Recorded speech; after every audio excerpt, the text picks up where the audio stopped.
दंडवत प्रणाम। आपल्या महानुभाव पंथामध्ये कीर्तनरूपी सेवा देणाऱ्या तपस्विनी शीतलताई भोजने यांची प्रसिद्धी प्रत्येक जिल्हा व ग्रामीण स्तरावर असून ते कीर्तनाच्या माध्यमातून महानुभाव पंथाचा प्रचार करीत असतात। आपल्या कीर्तनातून अंधश्रद्धा नाही तर श्रद्धेच्या माध्यमातून ईश्वर भक्ती कशी करावी, लीळाचरित्र, गीतासार व विविध विषयावर विनोदी व प्रत्येकाला समजेल ह्या भाषेतून प्रबोधन करीत असतात। त्यांचा चाहता वर्ग संपूर्ण महाराष्ट्रात असून त्यांनी नुकताच कमळज मुदखेड येथे भगवान सर्वज्ञ श्री चक्रधर स्वामी व गोविंद प्रभू अवतरण दिनाचे औचित्य साधून कीर्तनरूपी सेवा देत गोविंद प्रभू व भगवान कृष्णांची अत्यंत सुंदर लीळा समजावून सांगितली। या कीर्तनात त्यांनी भगवान प्राप्तीचे अनेक दाखले दिले असून सर्व अच्युत गोत्रीयांनी या कीर्तनाचा अवश्य लाभ घ्यावा व महानुभाव पंथाचे कार्यक्रम असेच पाहत राहण्यासाठी परमप्रीती महानुभाव दर्शन चॅनलला सबस्क्राईब अवश्य करा। दंडवत प्रणाम। सर्वज्ञ श्री चक्रधर स्वामी की जय। यम ब्रह्मा वरुणेंद्र रुद्र मरुता स्तुणवन्ति दिव्ये स्तवे वेदे सांगपद क्रमोपनिषदे गायन्ति यं सामग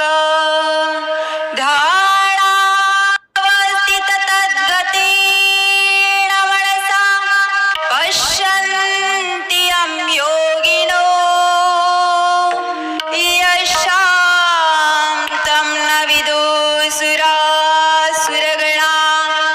देवाय तस्मै नमः। जय जय गोपाल कृष्ण मुरारे,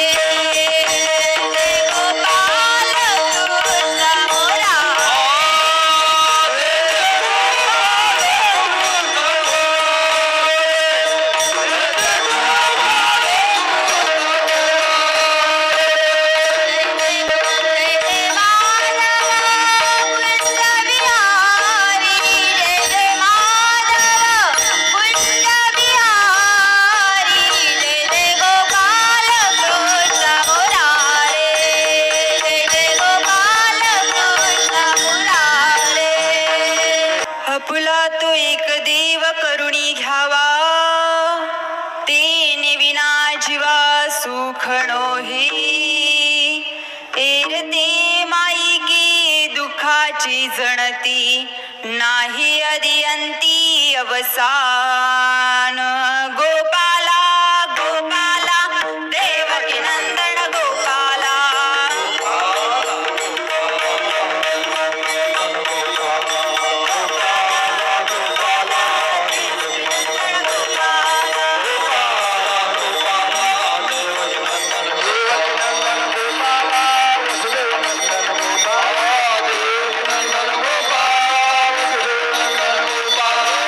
प्रस्तुत प्राप्त कीर्तन रूपी सेवेकरता निवडलेला अभंग व वारकरी संप्रदायाचे कळस संत तुकोबारा यांचा 4 चरणाचा अभंग आज सेवेकरता निवडलेला आहे। गोपाला गोपाला देवकी नंदन गोपाला,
असा चालत असलेला आपल्या गावामध्ये श्री गोविंद प्रभू महाराज आणि सर्वज्ञ श्री चक्रधर स्वामी या दोन्ही अवताराचं औचित्य साधून सुंदर असा आपल्या गावामध्ये सप्ताह संपन्न होत आहे.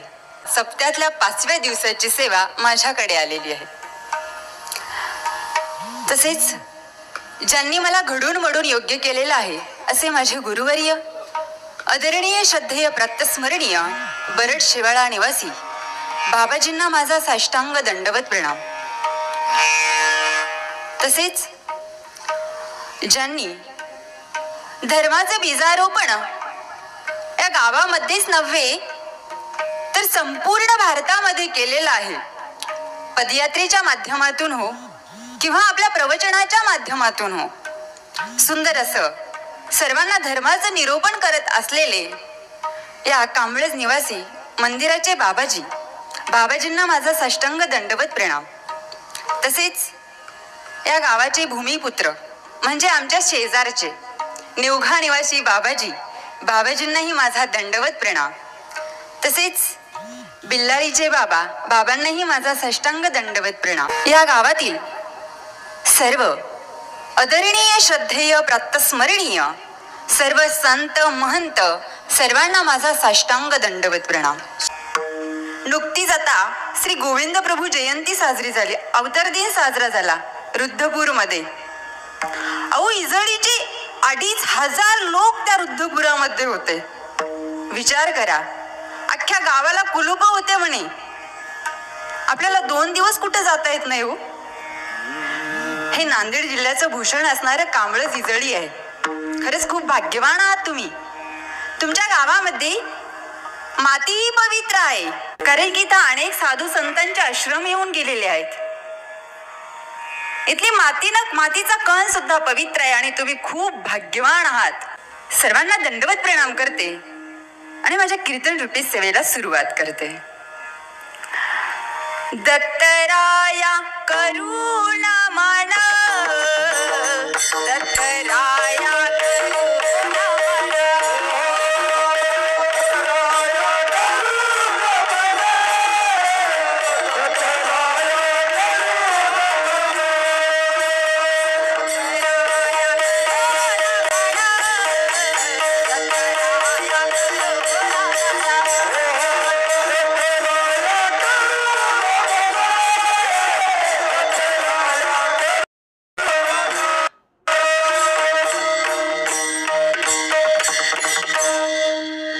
दत्तराया करुण मान.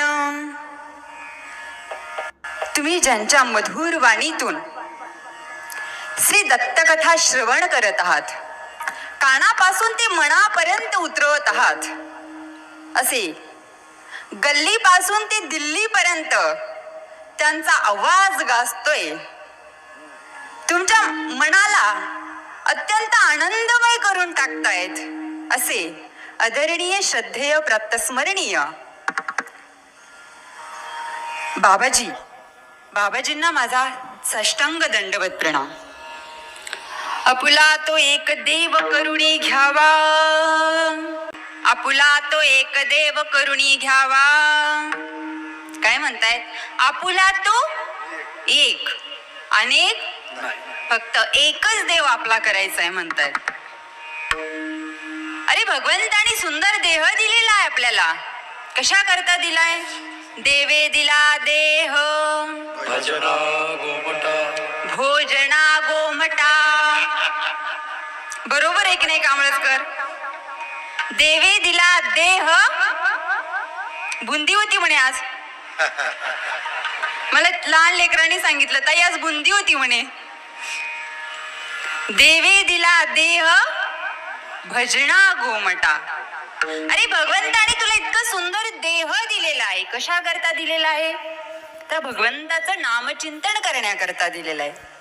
मग त्या भगवंताचं नाम, आता भगवंताला आपलं करायचंय ना. मग आपलं करण्याकरता काय लागतं? काय लागतं देवाला? भाव लागतो, भक्ती लागते, श्रद्धा लागते. आता साधी माणसं आपल्याला होईनात. तुम्ही म्हणाल ताई देव कुठून आपल्या होईल? तुम्ही म्हणता ताई हो तो देव आपला करा. कारण ही सायन्सवाले लोक देव मानायला तयार नाहीत हो. ही जगाची खूप मोठी शोकांतिका आहे. आज तरुण पिढी देव मानायला तयार नाहीयेत. असाच मला एकाने प्रश्न केला बघा. म्हणजे ताई तुम्ही म्हणताय ना तो देव आपला करा, आम्हाला देव दाखवा म्हणे. असतात कीर्तनात आलेले काही काही म्हणे देव दाखवा म्हणे. आता आम्हालाही उत्तर द्यावंच लागतं त्यांना. आता त्यांना देव बघायचा होता. ज्याने मला प्रश्न केला ना तो गवळ्याचा होता बघा. तो म्हणे देव दाखव म्हणे ताई. म्हटलं हो तुला देव बघायचा ना तर मला दुधातलं तूप दाखव. ताई म्हणे काय प्रश्न करताय म्हणे.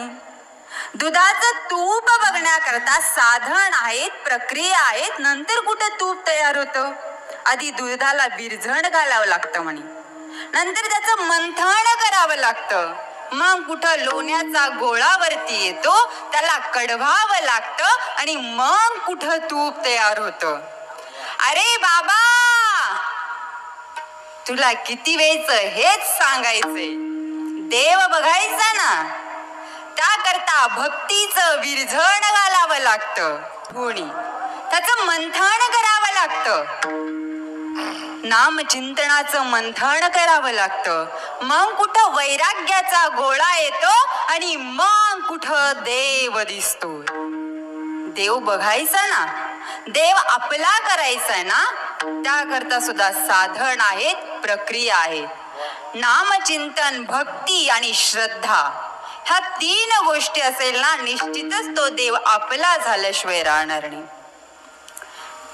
महानुभाव पंथाचं अद्य चरित्र, या महानुभाव पंथाचं नव्हे या अखिल भारतीयाचं मराठीतलं अद्य चरित्र म्हणजे सर्वज्ञ श्री चक्रधर स्वामींचं.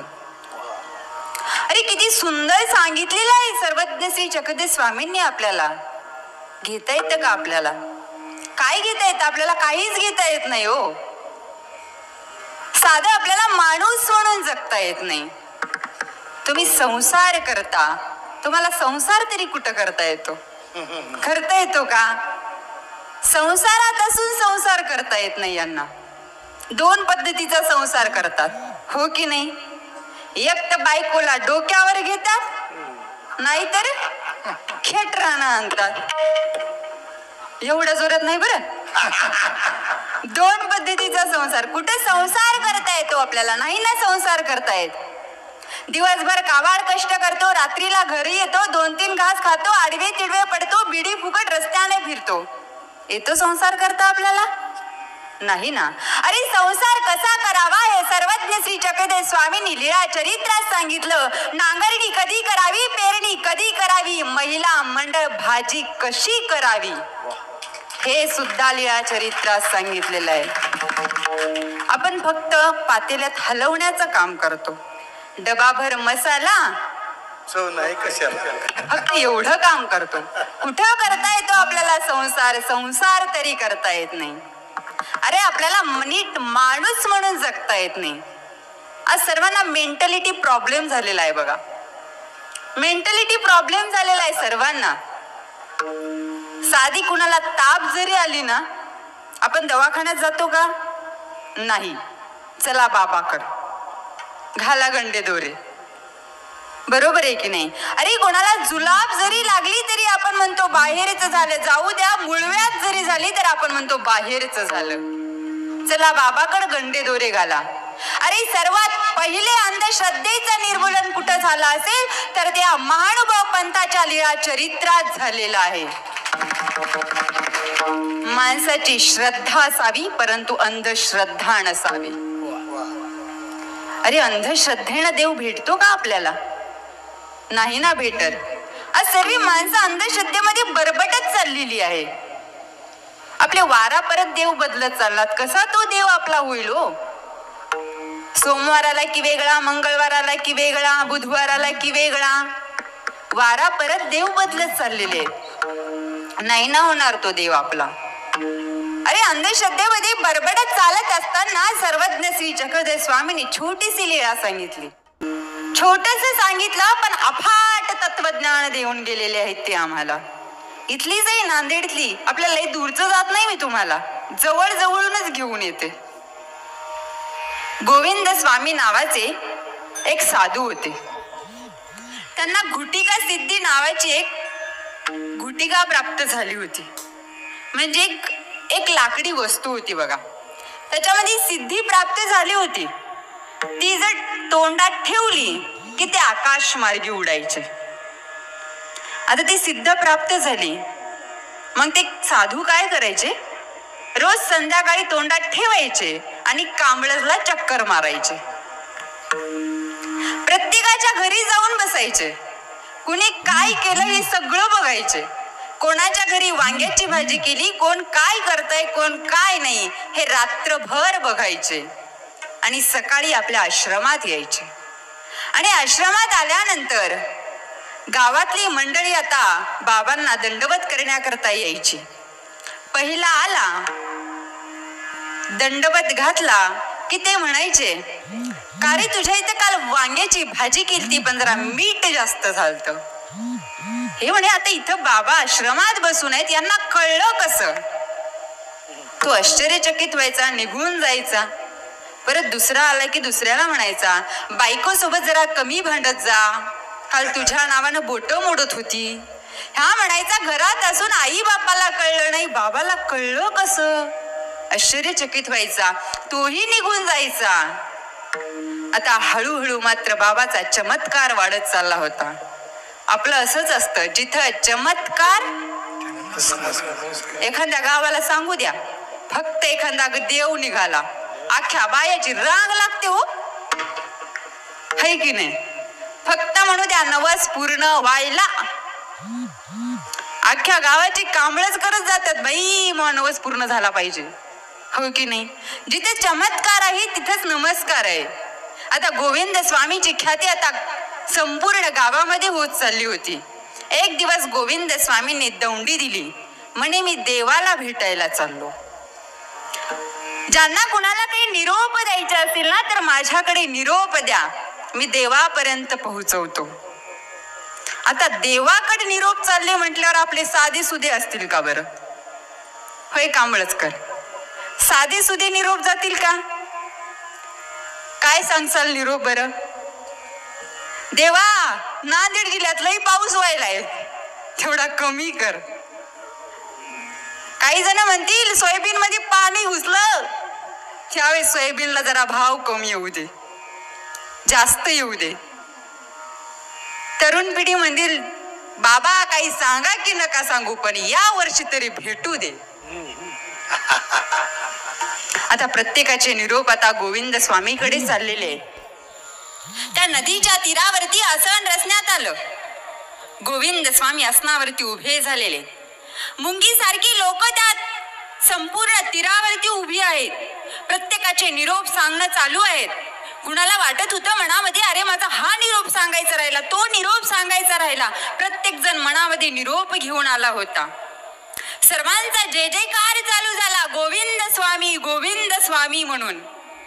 गोविंद स्वामींनी ती घुटिका आपल्या तोंडात ठेवली आणि आता हळूहळू आकाश मार्गी उडायला लागले. इकडून खालून गोविंद स्वामी नावाचा जय जयकार चालू झाला. हळूहळू वरती चालायला लागले. 500 फुटावर गेले, 1000 फुटावरती गेले. जास्त वेळ टिकत नसतं. उन्हाळ्याचे दिवस होते. वावटूळ आली आणि वावटुळीचा एक कण त्या गोविंद स्वामीच्या नाकात गेला. जसा नाकात गेला तशीच गोविंद स्वामीला शिंक आली. जशी शिंक आली तशी घुटिका खाली पडली. आता गोविंद स्वामीला पकडायला वरी भक्त येणार होते का. आता गोविंद स्वामी सर खाली आले आणि पाण्यात पडले. आमचे सर्वज्ञ श्री चक्रधर स्वामी म्हणतात, बाई बरं झाला पाण्यात पडला.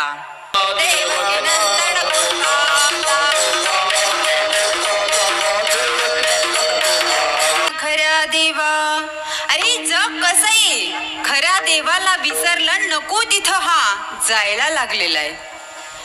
एक जणानं मुंजाला नवस केला. मुंजाला काय नवस केला म्हणे, यावर्षी काही होऊ दे पण मग लग्न होऊ दे, मी तुला पोतभर नारळ फोडतो. मुंजाला आहेत की मुंजे? कांबळच मध्ये मुंजे आहेत की नाही? नाही. बापरे, भाग्यवान आहेत पोरं. मग मुंजाला नवस केला म्हणे, काही होऊ दे पण या वर्षी मात्र माझं होऊ दे. ती मुंजा म्हणे, तुला जर मला लग्न करून देता आलं असतं, माझ्यामध्ये ती सामर्थ्य जर असतं, तर मला या झाडात बसावं लागलं असतं का? म्हणून अशा देवाला शरण जा की त्या देवाला शरण गेल्यानंतर निश्चितच तुम्हाला प्राप्ती झाली पाहिजे. कारण की आपल्याला मोक्षाच्या पदापर्यंत जे नेणारा परब्रह्म परमेश्वर अवतार आहे ना, त्या अवताराला आपण शरण गेलं पाहिजे. अनन्य शरण जावे चक्रधरा, पुन्हा या संसारा येणे नाही. म्हणून त्या भगवंताला शरण जा आणि त्या देवाला आपलं करून घ्या. हेच अभंगाच्या. तुला तो एक देव करुणी घ्यावा. श्री गोविंद स्वामी महाराजांचा अवतार वराड्याच्या पावनभूमीमध्ये झाला. त्यावेळेस कोणताही संत जन्माला आलेला नव्हता. श्री गोविंद प्रभू महाराजांचा अवतार झाला. त्या रुद्धपुराला माहीत होण्याच्या अगोदर त्या द्राविड देशाच्या ब्राह्मणाला माहीत झालं. त्या वराडामध्ये सर्व श्री गोविंद प्रभू महाराजांचा अवतार झालेला आहे. श्री गोविंद प्रभू महाराजांना त्यांचा परिचय विचारला. काय सुंदर सांगितलं गोविंद प्रभू महाराजांनी. नाहम मनुष्य नच देव यक्ष, न ब्राह्मण क्षत्रिय वैश्य शूद्र.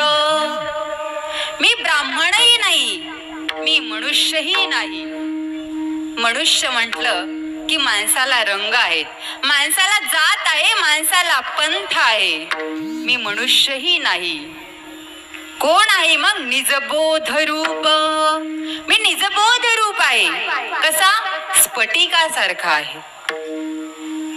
हे संस्कृत मधलं पहिलं सूत्र आहे त्या द्राविड देशाच्या ब्राह्मणासमोर उच्चारलेलं. श्री गोविंद प्रभू महाराज त्या रुद्धपुरामध्ये असताना त्या काळामध्ये भावनेची हत्या झाली होती, ममतेची हत्या झाली होती आणि तेव्हा विचारांची हत्या झाली होती. ज्यावेळेस विचारांची हत्या होते ना, त्यावेळेस माणूस विकलांग होतो आणि विकलांग झालेल्या माणसांना अधर्म असं म्हणतात. आजही तेच चालू आहे. विचारांची हत्या झालेली आहे. माणसांचे विचार बदलत चाललेले आहेत, हो की नाही? विचार स्थिर राहिलेले नाहीत माणसाचे. एक माझी मैत्रीण होती. ती म्हणे, ताई तुमच्यासारखे काळे देव आमच्या बहिणीच्या घरी सुद्धा आहेत. म्हटलं हो ताई, आमचा कृष्णही काळा आहे आणि तुझा विठोबाही काळा आहे. आम्ही दोघही कृष्णाच्या रंगामध्ये रंगणारी लोक आहोत आणि आपण रंग वेगळं करायला लागलो. अरे आपण हा रंग वेगळा केला तर या महाराष्ट्राचा बेरंग व्हायला उशीर लागणार नाही ना. श्री गोविंद प्रभू महाराज एकच अवतार आहे असा. त्यांनी कुठलं तत्वज्ञान सांगितलं नाही, पण स्वतः ते जगले तत्वज्ञान. एकच अवतार आहे, तो मायेने जवळ घेणारा आणि प्रेमाने आपल्याला आपल्या अंगावरतून हात फिरवणारा. म्हणून त्याला राऊळ माय आणि राऊळ बाप म्हटलेला आहे. सासूरवासीन सुनेसाठी धावून जाणारा, महिलांची पाठ घासून देणारा, माणसाला माणसात आणणारा, घर दुरुस्त करणारा, माणूस दुरुस्त करणारा एकच अवतार झाला, तो म्हणजे गोविंद प्रभू महाराजांचा अवतार. एक दिवस सावळापूर गावामध्ये एक स्त्री होती. तिला आई वडील नव्हते. तिचं लग्न झालं. पहिल्याच्या काळामध्ये सुनेला खूप छळ करायचे, त्यांना त्रास द्यायचे. आता नाही येत. आता सासूबाईला त्रास आहे, सुनबाईला नाहीये. तो काळ वेगळा होता. 4 दिवस सुनचे, आता 4 दिवस सुनचे आलेले आहेत, हो की नाही? तेव्हा तिला त्रास दिला जायचा, पती मारहाण करायचा, सासूबाई टाकून बोलायची. एक दिवस पाणवठ्यावरती पाणी भरण्याकरता गेल्यानंतर तिथे चर्चा ऐकत होती. श्री गोविंद प्रभू महाराज नावाचे त्या रुद्धपुरामध्ये कुणीतरी खेळ क्रीडा करते. एका बाईनं आपलं तान्ह बाळ त्या गोविंद प्रभू महाराजाकडे दिलं म्हणे. त्यांनी त्याला झोपू घातलं, त्याला आपली माया दिली म्हणे. असं ती पानवठ्यावरती बाया गप्पा मारत होत्या आणि तिने ते ऐकलं. ऐकल्यानंतर घरी गेली. घरी गेल्यानंतर स्वयंपाक करायला लागली. पती बाहेरून आला. काय करतेस ग? काही नाही हो, स्वयंपाक करते. पतीने दारू पिलेली होती. बाहेर गेला. बाहेरून एक काठी आणली आणि तिच्या पाठीत टाकली. आई ग! जोरात ओरडली हो. पती म्हणला, मायबापाची बिना मायबापाचे लग्न झाले की मायबापाला गिळलंस ना तू? चल हो माझ्या घराच्या बाहेर. कुठं जाणार? कोणाला दुःख सांगणार हो? आई बाप नव्हते. हो जाते, मी जाते. कुठं जाणार ग? माय बाप नाही, भाऊ नाही, बहीण नाही, कुठं जाणार? जाते मी आता रुद्धपुराला. तुम्ही तिथे असाल तर कुठं गेला असता हो? एखादा ओढा शोधला असता, एखादी नदी शोधली असती, एखादी विहीर शोधली असती. पण त्या सावळापूरच्या लेकीनं रुद्धपूर शोधलं. रुद्धपुराकडे निघाली. पती विचार करतो, हिला आई नाही, वडील नाही, बाप नाही, कुठं निघाली? पती विचारी हिनवुनी जाशील कुठे ग? नाही कोणी. माता नसी की पिता तुला. कुठे जाणार आहेस? तुला माता नाही, पिता नाही, बहीण नाही, भाऊ नाही, सांग कुठे जाणार? तिने तडक आता रुद्धपुरचा रस्ता धरलेला आहे. इकडे मात्र गोविंद स्वामी वाट बघतायत. माझी लेकी येईल म्हणे, माझा जावाई येईल म्हणे. पायामध्ये जसं घुंगरू बांधावं ना, तसे इकडून तिकडे करतायत. माझी लेकी येईल म्हणे, आजी माझा जावाई येईल म्हणे. आबाईसेला सांगतात, आबाईसे स्वयंपाक कर, माझी लेक येत आहे. आणि आता सावळापूरची लेक रुद्धपुराकडे निघाली. रुद्धपुरामध्ये गेली. रुद्धपुराच्या राजमठाजवळ गेली. जसं बापानं जवळ घ्यावं ना, तसं गोविंद प्रभू महाराजांनी तिला आलिंगन दिलं. तिच्या डोक्यावरतून हात फिरवला. अनंत जन्माचे पाप नसल्यासारखं तिला वाटलं. आजी मला आज बाप भेटला, माझा बाप मला भेटला. गोविंद प्रभू महाराजांनी जसं आईने आणि वडील आपली मुलगी घरी आल्यानंतर तिला बांगडी चोळी करतात ना, सेम आई वडिलांसारखं तिला प्रेम दिलं. एकच अवतार आहे, त्याने दोन्हीही कॅरेक्टर केलेलं आहे. आईचं केलं आणि बापाचंही केलेलं आहे. 3 दिवस ठेवून घेतलं. तिची बोळवण केली आणि जावाई बापूला सांगतात, जावाई बापू माझी लेक आहे म्हणे, काळजी घ्या तिची. जावाई बापूने हात जोडले आणि निघाले. सावळापूरची लेक आता रुद्धपुरातून निघालेली आहे. सावळापुरामध्ये गेली. अत्यंत सुंदर प्रमाणे तिचा संसार थाटत होती. गुण्या गोविंदाने नांदत होती. एक दिवस काळाचा उघडला. श्री गोविंद प्रभू महाराज वराडाचा आराध्य दैवत सगळ्यांना सोडून गेलेलं होतं. आपला मानवी देह तिथं अंतविधी करता ठेवण्यात आलेला होता. सर्व समाज तिथे जमा झालेला होता. महिम भट्ट आणि नागदेवाचार्य वाट बघत होती. नाराज नसीब घेऊन एखादा जन्माला आला,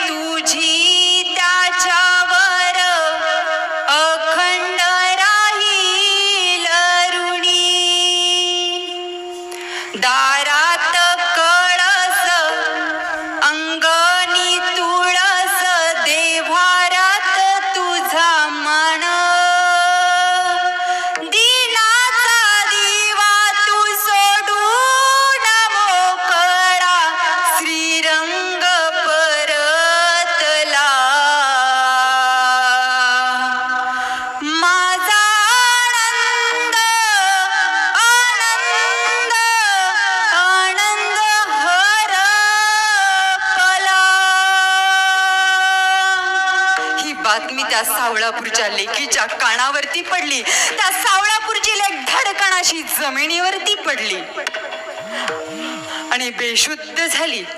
आजी, माझा बाप मला सोडून गेलेला आहे. आजी, माझं माहेर गेलं, कुणाचं काही गेलं असेल, पण आजी माझं माहेर गेलंय मला सोडून. सावळापूरची लेक बापाची आठवण काढत होती. उठली, धावत आहे, पळत आहे, ठेच लागली, रक्त बंबाळ झाली, धावती आहे. जाता जाता माईम बट्टन नागदेवाचार्य तिला उठवतात, गोविंद प्रभू महाराजजवळ नेतात. उठा ना बाबा, बोला ना माझ्याशी. बाबा उठा ना, बोला माझ्याशी. आताच मला कुठेतरी बाप भेटला होता. बाबा उठा ना, बोला माझ्या सोबत. आता कोण बोलेल बाबा मला? कोण मला जवळ घेईल बाबा? कोण मला आता बांगडी सोडी घेईल बाबा? बोला ना बाबा, उठा. अरे एखाद्या मुलीला आई वडील नसतात ना, त्यांना विचारा आई वडिलांचं प्रेम काय असतं. ढाय मोकळून लढणारी ती सावळापूरची लेक बाबाला म्हणते, उठा बाबा उठा. आता मला त्या माहेरामध्ये छळ जरी केला ना, तरी कोण मला धावून येईन बाबा. उठा बाबा. माईम भट्टाने आणि नागदेवाचार्यांनी तिला बाजूला केलं. त्या मानवी देहाला अंत्यसंस्कार देण्यात आला. सर्व समाज आता तिथून निघून गेला. माईम भट्टाने आणि नागदेवाचार्यांनी जसं लेकीला साडी चोळी करावं ना, तशी साडी चोळी तिला दिली. त्यावेळेस सावळापूरच्या लेकीनं त्या साडी चोळी करत सुद्धा डुंकून बघितलं नाही. तोंडामध्ये आपला पदर खवला आणि रडत आता सावळापूरला निघाली. ते दिवस गेले, ते काळही गेले. एक दिवस नागदेवाचार्यांचा आश्रम लिंब्याला आला आणि लिंब्याला आल्यानंतर नागदेवाचार्य सर्वांना सांगायचे, ज्यावेळेस तुम्ही रुद्धपुराला जा ना, त्यावेळेस सावळापूरच्या लेकी ते पडताळा आणि मग रुद्धपुराच्या राजमठात जा. जोपर्यंत तुम्ही सावळापूरच्या लेकीला पडताळणार नाही, तोपर्यंत रुद्धपुरातला देव तुम्हाला भेटणार नाही. एवढं त्या देवाला आपलं केलं पाहिजे. जोपर्यंत भक्ताला भेटणार नाही, तोपर्यंत देव भेटणार नाही. एवढं आपलं केलं पाहिजे. साऱ्या अनाथ लेकीसाठी, साऱ्या अनाथ लेकीसाठी झाला श्री प्रभू अवतारा. रुद्धपुराचं मंदिर मलाही दाखवाना. रुद्धपुराचं मंदिर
रुद्धपुराला जाल ना, त्यावेळेस माहेर म्हणून जा. भक्त म्हणून ना, माहेर म्हणून जा. कारण की तो माहेरातला बाप तुमची वाट पाहत आहेत. असं असलेलं ते वराडचं पुण्यभूमी असलेलं ते रुद्धपूर. त्या सावळापूरच्या लेकीनं त्या देवाला आपलं केलं होतं. एवढं त्या देवाला आपल्याला आपलं करता आलं पाहिजे. आपुला तो एक देव करुणी घ्यावा, तिने त्या देवाला आपलं केलं होतं. म्हणून देवाचं आणि भक्ताचं नातं कसं असलं पाहिजे, लेक आणि बापासारखं असलं पाहिजे. एवढं कनेक्ट त्या देवासोबत आपण झालो पाहिजे. कारण की सर्व सुख तिथंच आहे हो. या संसारात किती सुख शोधा, भेटणार नाही. एक राजा होता. त्या राजाने दौंडी दिली. म्हणे सेल लागला आपल्या कांबळच मध्ये, ज्याला जे घेऊन जायचं ते घेऊन जा. आता फुकट म्हणल्यावर विचारू नका, अख्ख्या बाया सेल मध्ये घुसल्या. ज्याला जे लागते ते घ्यायला लागलं. कुणी कपडे घेतं, कुणी साडी घेतं, ज्या नको वस्तू लागतात त्याही घेऊन चालल्या. त्याच्यामध्ये एक छोटस लेकरू होतं. ते सर्व त्या गर्दीतून वाट काढत काढत त्या राजाजवळ गेलं आणि जाऊन त्या राजाच्या मांडीवरती बसलं. राजा विचारतो, अरे बाळा, एवढं सेल लागलेलं आहे, तुला भावली घे, तुला खेळणं घे, कपडे घे, तुला जे लागतं ते घे, तू माझ्या मांडीवर का बसली? त्याच्या छोट्या बाळानं सुंदर उत्तर दिलं, राजा, मला काहीच नको. हे सेल कुणी लावलं म्हणे? राजा म्हणे, मी लावलं. मग हे सेल कुणाचं आहे? म्हणे, तुमचं. मी जर तुमच्या मांडीवर बसले, मी कुणाची झाली? म्हणे, माझी. मग हे सेल कुणाचं झालं? माझं. म्हणून त्या भगवंताचे आपण झालोत ना, हे सगळं जग आपलं होतं. फक्त त्या देवाला आपलं केलं पाहिजे. आणि अजून सांगा, कुणी त्या देवाला आपलं केलं? सुख हवसे तुझी पायी. खरं सुख कुठं आहे? खरं सुख कुठं आहे? त्या संतांच्या पायाजवळ आहे आणि भगवंताच्या चरणा. आणि दुर्योधन श्रीकृष्ण महाराजांच्या महालाकडे निघाले. आणि गेल्यानंतर अर्जुन श्रीकृष्ण महाराजांच्या पायाजवळ बसला आणि दुर्योधन उशाला बसला. अहंकार कुठं बसतो? कुठं बसतो? डोक्यावर. म्हणून कुठं बसावं, कुठं उठावं, कुठं बोलावं, कुठं नाही बोलावं, हे सुद्धा कळलं पाहिजे. माणसाला लई अहंकार आहे. संसारात सुद्धा अहंकाराचा शिडका होते. ती म्हणते मी होते म्हणून टिकले. झाला ना अहंकाराचा शिडकाव. हाच अहंकार कुठं येतो? कोर्टाची पायरी चढायला लावतो हो. म्हणून अहंकार बाजूला करा. आने वाला कौन है, जाने वाला कौन है, पाने वाला कौन है, खोने वाला कौन है. देने पे आया तो इतना देता है कि छप्पर फाड़ के भी देता है. मगर लेने पे आया तो, देने पे आया तो इतना देता है कि दिन में 2-2 कीर्तन भी देता है. मगर लेने पे आया तो 2-2 साल लॉकडाउन भी लगा कर चला जाता है. मानवारे, मगर लेने पे आया तो इतना लेता है कि हाथ की चमड़ी भी उतार ले जाता है. मानवा, तू विसरू नको तुझ्या सत्यनीतीला. इथं बसलेल्या प्रत्येक दादांनो, नाचणारा मोर आणि पैशाचा जोर जास्त दिवस टिकत नाही. नाचणाऱ्या मोराला आपला पिसारा सावरावा लागतो आणि श्रीमंत माणसाला जगून झाल्यानंतर पसारा सावरावा लागतो. पण गर्वामध्ये तोलामध्ये चलू नका. अहंकार जास्त दिवस टिकत नाही. मानवा, तू विसरू नको तुझ्या सत्यनीतीला.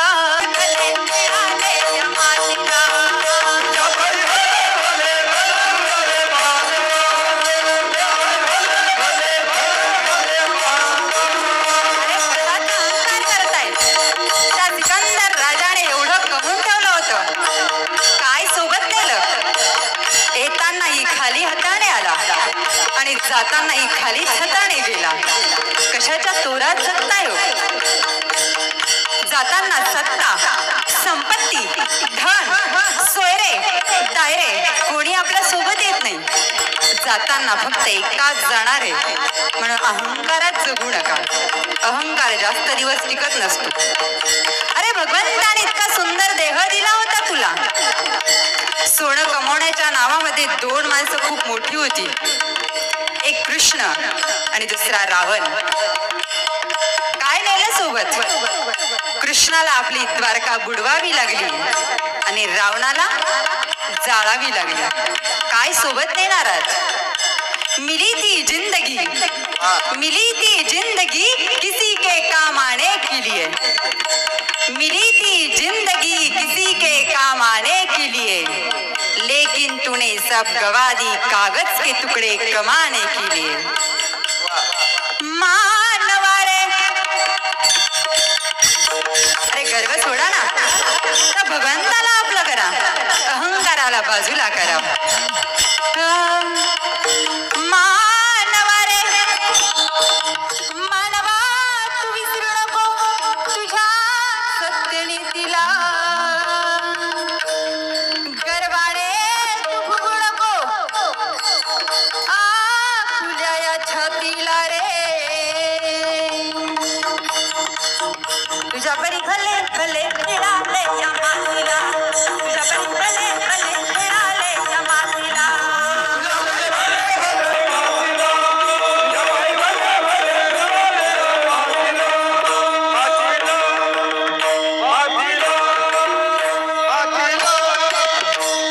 कशाचा गर्व करता? आता दुर्योधनाला सुद्धा गर्व होता, अहंकार होता, म्हणून तो डोक्याजवळ बसला आणि नम्रता नेहमी जवळ बसते. तर श्रीकृष्ण महाराजाला जाग आली आणि आल्यानंतर विचारलं, का कस काय आमच्याकडे येणं केलं? अर्जुन म्हणतो, देवा सर्वांचं लक्ष वेधलंय आता. श्रीकृष्ण महाराज जाणार कुणाकडून? त्यावेळेस दुर्योधन मागून म्हणतो, देवा मीही आलो, मीही आलो. मीच म्हटला, मी आलो. गर्वात होता, अहंकारात होता. त्यास कृष्ण म्हटला, मागा, कुणाला काय पाहिजे ते मागा. दुर्योधनाने आता विचार केला, ह्या कृष्णाला घेऊन काय करू? त्याचं का लोणचं घालू का? मागता आलं पाहिजे बरं, माणसाला मागता येत नाही. अरे त्या कणाशीच्या ब्राह्मणाने काय मागितलं? सुने हाती तक्रभात मागितला. स्वार्थ मागून घेतो आपण, हो की नाही? मागता येत नाही माणसाला. अरे कैवल्य पद द्यायला तयार होता, आपण नाशिवंत स्वार्थ मागून घेतला आपल्याला. पण माणसाला मागता आलं पाहिजे, बोलता आलं पाहिजे, बसताही आलं पाहिजे. माणसाला कुठं काय बोलावं हे बी कळत नाही. एक जण माझ्या कीर्तनात आलं, दिवसभर दहाव्याचे प्रवचन करत फिरलं. संध्याकाळी कीर्तनात आलं, कीर्तन संपलं, माईक घ्यायची लय हाऊस, माईक घेतलं. सर्वांनी शांत बसा, गोंधळ करू नका. आपल्या ताईनी हे खूप सुंदर केलं, हे खूप सुंदर केलं, त्याबद्दल. ताई आपल्या गावात 2 तास आहेत. एकीकडून बाह्या पाया पडतील, एकीकडून महिला पाया पडतील. ताईनी हे केलं त्याबद्दल सर्व गावकऱ्याच्या वतीनं ताईला भावपूर्ण श्रद्धांजली. गोपाला गोपाला देवकी नंदन गोपाला.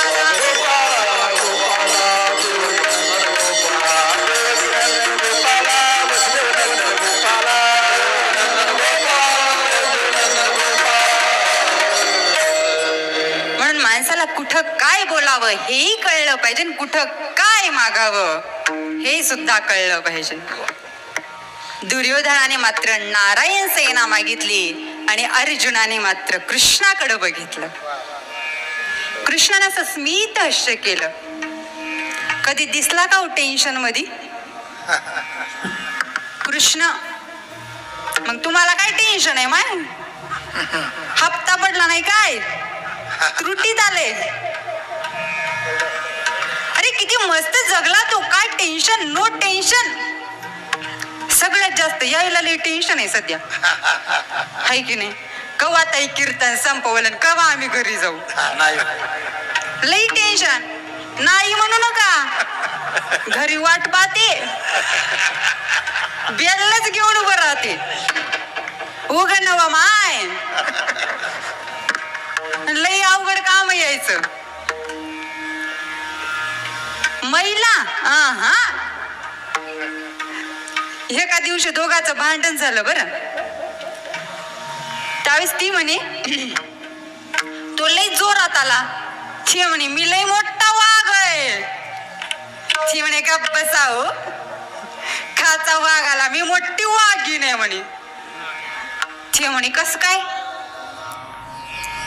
जेव्हा मला बघायला आलते ना म्हणे तेव्हा 4-5 जण घेऊन आलते म्हणे. साक्षगंधाला आले म्हणे, कुलझर भरून घेऊन आले म्हणे, आणि लग्नाला आले तर अख्खं गाव घेऊन आले म्हणे.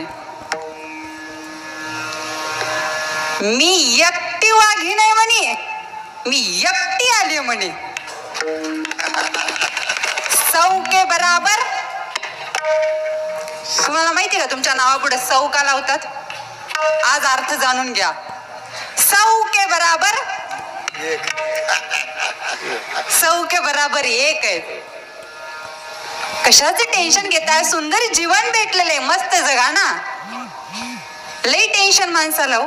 अरे त्या कृष्णानं काय टेन्शन घेतलं का, सगळी सोडून गेले त्याला, कुणीतरी सोबत राहिलं का? तुम्हाला आमच्याकडे बघितल्यावर मस्त वाटत असेल आहे ना. नो टेन्शन, ना घराचं टेन्शन, ना दाराचं टेन्शन, ना बायकोचं टेन्शन, ना शेतीचं टेन्शन, कशाचं टेन्शन नाही. पण तुम्हाला सांगून जाते, महिला म्हणतात तुम्ही कोणाच्या लग्नामध्ये एका साडीत जाऊ शकत ना, तुम्ही एका साडीमध्ये कुणाच्या बारशाला जाऊ शकत नाही, एका साडीमध्ये कुणाच्या मौतीला जाऊ शकत ना. ढीगभर साड्या त्या कपाटात असतात तरी सुद्धा घरात तांडव चालू असतो.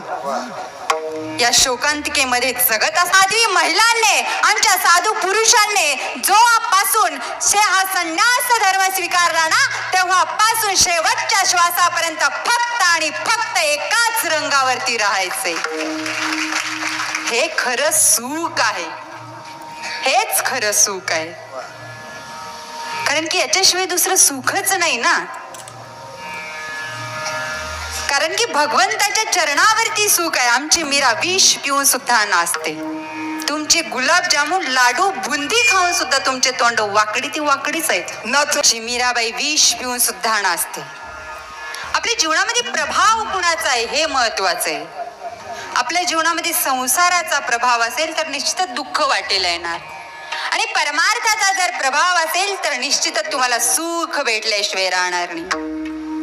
अर्जुनाने मात्र कृष्णाला मागितलेलं आहे, कारण की अर्जुनाला माहित होतं जी जी माझ्या आयुष्यात नड पडेल ना, त्या नडीच्या पूर्तती करता माझा भगवंत उभा राहणार आहे. भक्त राखी पायापासी, दुर्जनासी संहारी. म्हणून भगवंताच्या चरणाजवळ राहिलं पाहिजे. अर्जुनाला माहिती होतं, म्हणून जिसकी जीवन में कृष्ण है ना, उसके जीवन में कोई प्रश्न ही नहीं होता है. कुछ पाने के लिए कुछ खोना पड़ता है, कुछ पाने के लिए कुछ खोना पड़ता है, लेकिन उसका होने के लिए कुछ खोना नहीं पड़ता, बस उसका होना पड़ता है. म्हणून फक्त त्या भगवंताला आपल्या जीवनामध्ये आणा, त्या देवाला आपलं करा.